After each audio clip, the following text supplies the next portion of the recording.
लेकिन सबसे पहले आपको बताएं कि हमने हर सूरत ज़िमनी इलेक्शन जीतना है, मुल्क में आम इंतखाबात करवा के हकीकी आजादी लेनी है। अवाम साथ दें, मुल्क में हकीकी आजादी मैं लेकर आऊंगा। चेयरमैन तहरीक इंसाफ इमरान खान का पीपी 167 में वर्कर्स कन्वेंशन से खिताब। कहा, इनकलाब तब आता है जब नौजवान बाहर निकलते हैं। मेरे नौजवान और खवातीन बेदार हो चुके हैं। ये भी बोले, एक डीजल महंगा हो गया, दूसरा डीजल बाहर गया और अब तक वापस नहीं आया। इनके अंपायरों के बावजूद हमने इनको फेंटा लगाना है।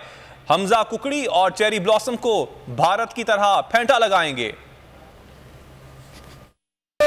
हकीकी आजादी जीतनी है, जो बदकिस्मती से हमें स्वाय थोड़े से सालों के हकीकी आजादी नहीं मिली। ये वक्त आ गया कि सारी कौम आपने मेरे साथ खड़े होना है और मैंने आपको, इस मुल्क को एक हकीकी आजादी जिता के देनी है। एक तरफ सारी कौम है, एक जिंदा कौम है, जागी हुई कौम है, एक हकीकी आजादी चाहती है, और दूसरी तरफ इस मुल्क के बड़े बड़े लुटेरे, माफिया, अमेरिका के गुलाम, वो सारे दूसरी तरफ खड़े हैं। जब भी दुनिया में इनकलाब आए तो एक इनकलाब तब आता है जब एक मुल्क के नौजवान एक तब्दीली के लिए निकल जाते हैं, और दूसरा जब उस मुल्क की ख्वातीन घरों के अंदर इनकलाब ले आती है। ये दो इनकलाब होते हैं, एक डीजल जो महंगा हो गया और दूसरा डीजल अभी तक बाहर गया, वापस ही नहीं आया। अब सब तैयारी करें 17 जुलाई को। ये 17 जुलाई को इलेक्शन नहीं है, ये जहाद है, अपनी हकीकी आजादी की जहाद है। दो खानदानों ने 30 साल इस मुल्क के ऊपर हुकूमत की है। पहली दफा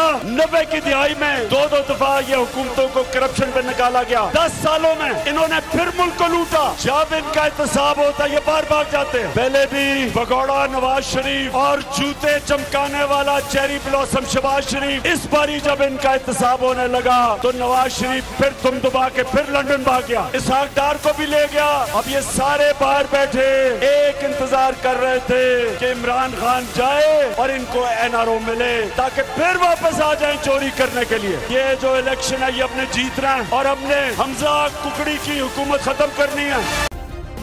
सब्सक्राइब करें और बेल दबाएं ताकि कोई खबर रह न जाए।